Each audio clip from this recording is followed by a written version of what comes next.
বাংলা সাহিত্যের রোমাঞ্চকর কিছু গল্প দিয়ে সাজানো বং এভরিথিংয়ের আজকের প্রতিবেদন প্রভাত কুমার মুখোপাধ্যায় রচিত একটি ভৌতিক কাহিনী। কণ্ঠে অর্পিতা। এটি একটি সত্য ঘটনা অবলম্বনে লিখিত গল্প।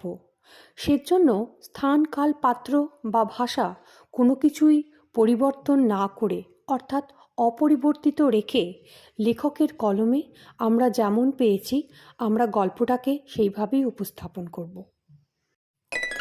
আমার নাম উপেন্দ্রনাথ ঘোষ, নিবাস বীরভূম জেলার টগরা নামক গ্রামে। 1872 খ্রিস্টাব্দে আমি বিএ পাশ করে চাকরির সন্ধানে প্রবৃত্ত হই। কয়েক মাস ধরিয়া বহু স্থানে আবেদন করিলাম, কিন্তু কোনরূপ ফল হইল না। অবশেষে সিউড়ি জেলা স্কুলে দ্বিতীয় শিক্ষকের পদ শূন্য হইয়াছে সংবাদ পাইয়া স্বয়ং সদরে গিয়া বহু লোকের খোসামত করিয়া উক্ত কর্মে নিযুক্ত হইলাম। আমার বেতন হইল মাসিক 50 টাকা। আমাদের গল্পগুলো যদি আপনাদের ভালো লেগে থাকে তাহলে চ্যানেলটাকে সাবস্ক্রাইব করে আপনারা আমাদের সঙ্গে থাকুন। আমাদের গ্রাম হইতে সিউড়ি 12 ক্রোশ পথ ব্যবধান। বরাবর একটি কাঁচা রাস্তা আছে। আমি গ্রামে ফিরিয়া গিয়া নিজের জিনিসপত্র লইয়া আসিয়া 2 দিন পরে নূতন কর্মে প্রবৃত্ত হইলাম।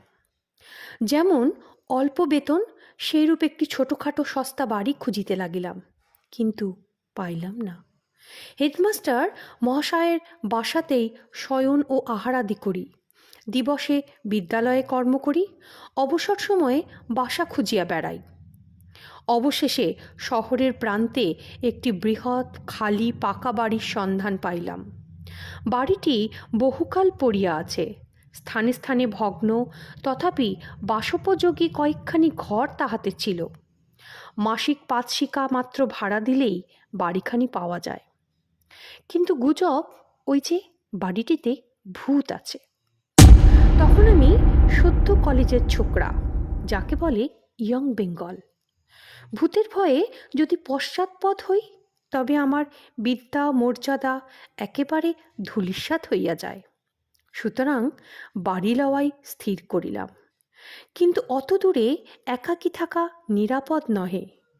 চোর ডাকাতের ভয় তো আছে, তাই একজন সঙ্গী অনুসন্ধান করিতে লাগিলাম।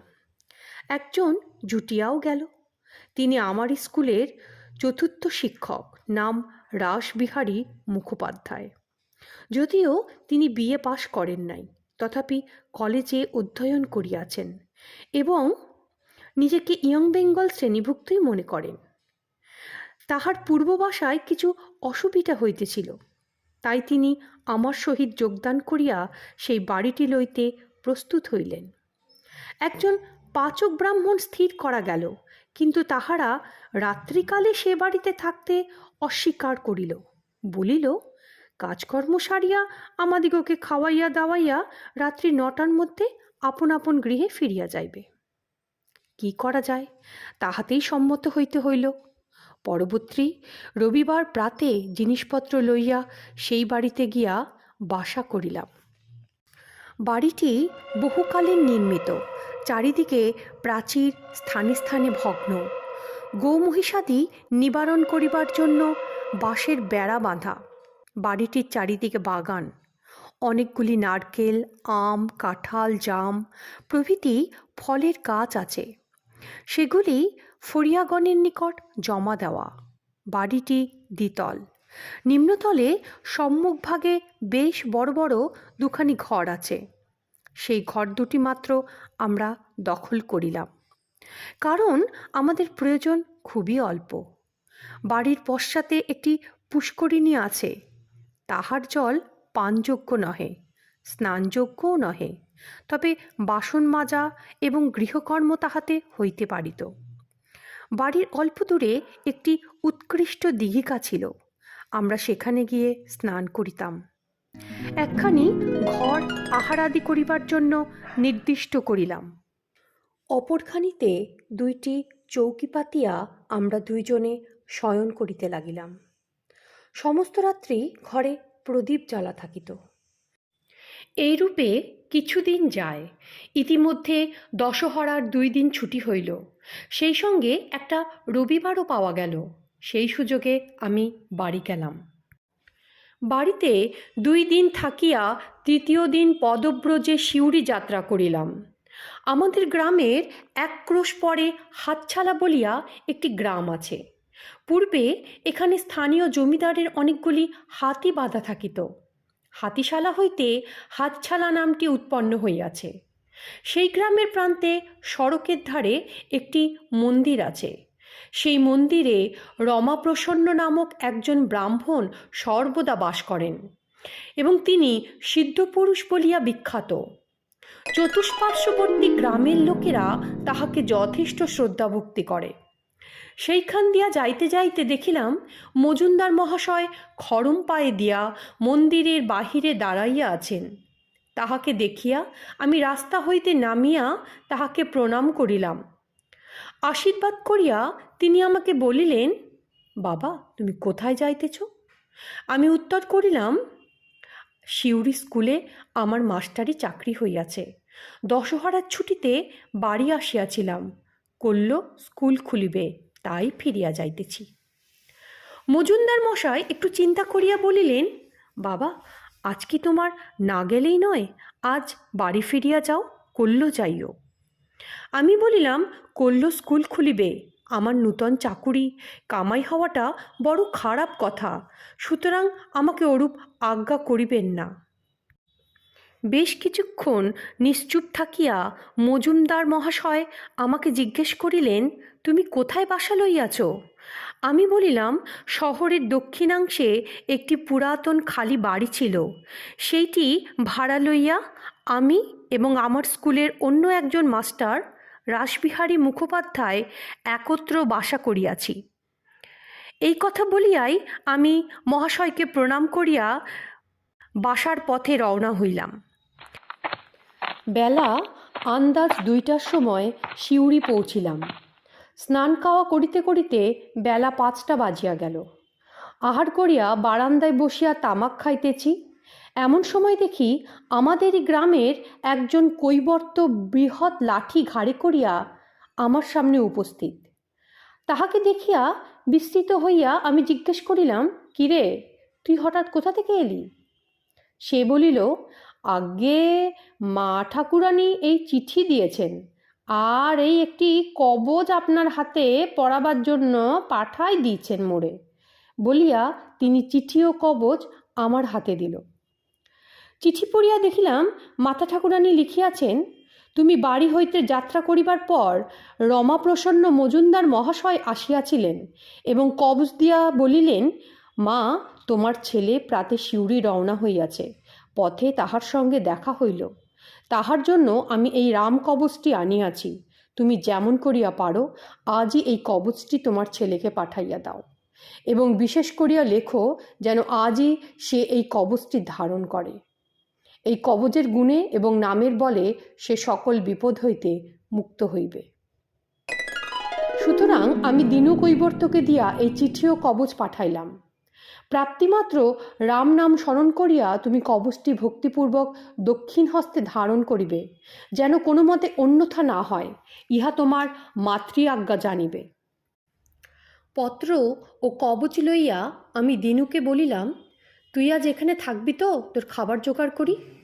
সে বলিল, আগে না না, মা ঠাকুরানী বিশেষ করিয়া বলিয়া দিয়াছেন, তুই নিজে দাঁড়াইয়া থাকিয়া কবচটি পড়াইয়া দিবি এবং আজ রাতে আসিয়া আমাকে সংবাদ দিবি যে আমার ছেলে কবচ পড়িয়াছে। এ কথা শুনিয়া আমি আর তাহাকে থাকিবার জন্য অনুরোধ করিলাম না। তাহার হাতে 2 আনা পয়সা দিয়া বলিলাম, এই নে, বাজার থেকে কিছু মুড়ি মুড়কি কিনে খেতে খেতে বাড়ি যাস। তাহার সম্মুখে কবচটি আমি হস্তে ধারণ করিলাম। সে আমায় প্রণাম করিয়া বিদায় গ্রহণ করিল। সেদিন রাত্রে আহারাদির পর যথাসময়ে দুইজনে শয়ন করিলাম। উভয়ের চৌকির শিয়রে 2টি বড় বড় জানালা খোলা ছিল। আকাশে মেঘ, মাঝে মাঝে গুড়ি গুড়ি বৃষ্টি পড়িতেছে, আবার মাঝে মাঝে প্রবল বায়ু আসিয়া মেঘকে উড়াইয়া একাদশীর চন্দ্রকে দৃশ্যমান করিতেছে। আমরা দুজনে কিয়ৎক্ষণ গল্পগুজব করিয়া নিস্তব্ধ হইলাম। পথশ্রমে কাতর ছিলাম, শীঘ্রই ঘুমাইয়া পড়িলাম। অনেক রাত্রে হঠাৎ ঘুম ভাঙিয়া গেল। দেখি বাতাসে প্রদীপটা নিভিয়া গিয়াছে। ক্ষীণ মেঘপুঞ্জের অন্তরাল হইতে জ্যোৎস্নালোক জানালা পথে প্রবেশ করিয়া বিপরীত দিকের দেওয়ালে একটা অংশ আলোকিত করিয়াছে। ঘুমে জড়িত চক্ষু অল্প খুলিয়া দেখিলাম যেন একটা কঙ্কালসার বৃদ্ধ আমার শয্যার উপর হাঁটু গাড়িয়া থাবা পাতিয়া বসিয়া আছে এবং এক দৃষ্টে আমার প্রতি চাহিয়া রহিয়াছে। তাহার মুখখানা যেন বহুদিনের রোগে শীর্ণ, গালের চামড়া ঝুলিয়া পড়িয়াছে। দন্তহীন মাড়ির ওপর তাহার ওষ্ঠদ্বয় চুপসিয়া বসিয়া গিয়াছে। মাথায় সাদা ছোট চুলগুলি যেন দাঁড়াইয়া রহিয়াছে। তাহার চক্ষু দুইটা হইতে যেন ক্রোধ, ঘৃণা ও বিদ্রূপের জ্বালা বহির্গত হইতেছে। এরূপ দেখিয়া আমি আপাদমস্তক শিউরিয়া উঠিলাম। ভয়ে চক্ষু মুদ্রিত করিলাম, কিন্তু সে অবস্থায় অধিকক্ষণ থাকিতে পারিলাম না। আবার চক্ষু খুলিলাম, আবার দেখিলাম সেই বীভৎস মূর্তি ঠিক সেই অবস্থায় বসিয়া আছে। আবার চক্ষু মুদ্রিত করিলাম। তখন হঠাৎ মাতা ঠাকুরানীর পত্রের কথা স্মরণ হইল। মনে মনে বলিলাম, আমার ভয় কি, আমার হস্তে রক্ষা কবচ রহিয়াছে, এবং মৃদুস্বরে তারক ব্রহ্ম নাম জপ করিতে লাগিলাম। কিয়ৎক্ষণ পরে চক্ষু খুলিলাম, তখন সে মূর্তি আর নাই। সাহস পাইয়া উঠিয়া বসিলাম এবং জড়িত কণ্ঠে আমার বন্ধুকে ডাকিতে লাগিলাম। রাসবিহারীবাবু উঠিয়া বলিলেন, কি মহাশয়, কি হইয়াছে? আমি তখন প্রদীপ জ্বালিয়া সমস্ত ঘটনা তাহাকে প্রকাশ করিয়া বলিলাম। তিনি অত্যন্ত ভীত হইলেন। সমস্ত রাত্রি আমরা গল্প করিয়াই কাটাইয়া দিলাম। পরদিন প্রভাতে সেই গৃহ ত্যাগ করিয়া অন্যত্র আশ্রয় গ্রহণ করিলাম। আহার আদি করিয়া 10:30টার সময় স্কুলে গেলাম।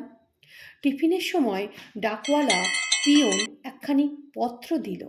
দেখিলাম সেখানা রমাপ্রসন্ন মজুমদার মহাশয় লিখিয়াছেন। চিঠির তারিখ ও ছাপ গতকল্যকার। চিঠিখানিতে লেখা আছে, দুর্গা শরণম। বাবা জীবন, গতকল্য তোমার সহিত সাক্ষাৎ হওয়ার পর আমি তোমাদের বাটিতে গিয়াছিলাম এবং তোমার মাতা ঠাকুরানীকে তোমার নিমিত্ত একটি রাম কবচ দিয়া আসিয়াছি। তাহাকে অনুরোধ করিয়াছি যে অদ্যই তিনি সেটি যে কোনো উপায়ে যেন তোমাকে পাঠাইয়া দেন, যাহাতে অদ্যই নিশাগমনে পূর্বে কবচটি তুমি ধারণ করিতে পারো। বোধ হয় অর্ধরাত্রে তুমি কোনরূপ ভয় পাইবে, কিন্তু সেই কবচটির গুণে তোমার কোনো বিপদ হইবে না। কবচটি তুমি প্রতিনিয়ত ধারণ করিয়া থাকিবে এবং আর যদি কখনো ভয়ের কারণ ঘটে তবে তারক ব্রহ্ম নাম জপ করিবে। সর্বদা শুদ্ধাচারে থাকিবে। অত্র কুশল। মা ভবানী তোমার মঙ্গল করুন। ইতি নিয়ত আশীর্বাদ শ্রী রমাপ্রসন্ন মজুমদার। পত্রখানি পড়িয়া আমার বিস্ময়ের অবধি রহিল না। সেখানি রাসবিহারীবাবুকে দেখাইলাম। তিনিও খুব আশ্চর্য হইলেন। পূজার ছুটির সময় বাড়ি গিয়া প্রথমেই মজুমদার মহাশয়কে প্রণাম করিতে গেলাম। যে বিপদ হইতে আমাকে তিনি উদ্ধার করিয়াছেন তাহার জন্য অনেক কৃতজ্ঞতা প্রকাশ করিয়া জিজ্ঞেস করিলাম, আচ্ছা, আমি যে সেই রাত্রে ভয় পাইব একথা আপনি কি করিয়া জানিতে পারিয়াছিলেন? একটু মৃদু হাস্য করিয়া মজুমদার মহাশয় বলিলেন, তুমি যখন সেদিন আসিয়া আমাকে প্রণাম করিলে তখনই আমি দেখিলাম একটি প্রেতাত্মা তোমার পশ্চাতে বেড়াইতেছে। কোনো কারণে সে তোমার উপর ভয়ানক ক্রুদ্ধ এবং তোমার প্রাণহানি করিবার মানুষেই তোমার সঙ্গ লইয়াছে। কেবল উপযুক্ত ক্ষণ পাই নাই বলিয়া শেষ পর্যন্ত কৃতকার্য হইতে পারে নাই। তুমি চলিয়া গেলে আমি গণনা করিয়া দেখিলাম যে সেই রাত্রেই ক্ষণ উপস্থিত হইবে। তাই তাড়াতাড়ি একটি রাম কবচ লিখিয়া তোমার মাতা ঠাকুরানীকে দিয়া আসিলাম। যাহা হোক, কবচটি তুমি কখনো পরিত্যাগ করিও না। আমি বলিলাম, মজুমদার মহাশয়, আমার সঙ্গে যে লোকটি সেই ঘরে শয়ন করিতেন, তিনি কোনরূপ ভয় দেখিলেন না কেন? আমরা উভয়ই একত্র সেই বাড়িতেই ছিলাম, তবে আমার ওপরই ভূতের এত আক্রোশ কেন? মজুমদার মহাশয় জিজ্ঞেস করিলেন, সে লোকটির নাম কি? আমি বলিলাম, তাহার নাম রাসবিহারী মুখোপাধ্যায়। মহাশয় বলিলেন, তিনি ব্রাহ্মণ, সেই কারণে ভূত সহসা তাহার কিছু করিতে পারে নাই। তুমি কায়স্থ, তোমার প্রাণহানি করা তাহার পক্ষে সহজ হইত। এই কথা শুনিয়া কিয়ৎক্ষণ আমি নীরবে চিন্তা করিতে লাগিলাম। পরে বলিলাম, সে ভূত কি এখনো আমার অনিষ্টের চেষ্টা করিতেছে? তিনি বলিলেন, হ্যাঁ, করিতেছে। আর একবার সে তোমায় দেখা দিবে। সে ক্ষণ কতদিনে উপস্থিত হইবে তাহা আমি এখন বলিতে পারি না, কিন্তু এই রামকবচের বলে তোমার কোনো বিপদ হইবে না। তাহার পর ৮ বৎসর কাটিয়া গেল। সে ভূতের কথা আমি প্রায় বিস্মৃত হইলাম, কিন্তু রামকবচটি বরাবর সযত্নে ধারণ করিয়াছিলাম। আমি ক্রমে দ্বিতীয় শিক্ষক হইতে প্রধান শিক্ষকের পদে উন্নীত হইলাম। পরে আরও কয়েক বৎসর সুখ্যাতির সহিত কর্ম করিয়া প্রেসিডেন্সি বিভাগের ডেপুটি ইন্সপেক্টর পদ প্রাপ্ত হইলাম। আমার বেতন হইল ১৫০ টাকা।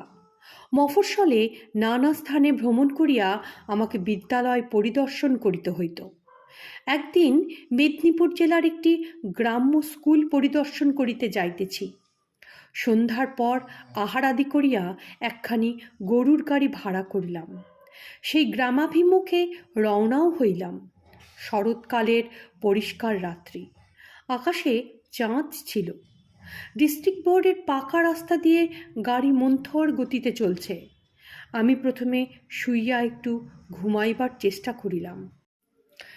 দেখিলাম গাড়োয়ান তাহার বসিবার সেই সংকীর্ণ স্থানটুকুতে কোনো প্রকারে শুইয়া ঘুমাইয়া পড়িয়াছে। জ্যোৎস্না রাত্রি, পরিষ্কার পথ পাইয়াছে। গরু দুইটি অবাধে আপন মনে চলিয়াছে।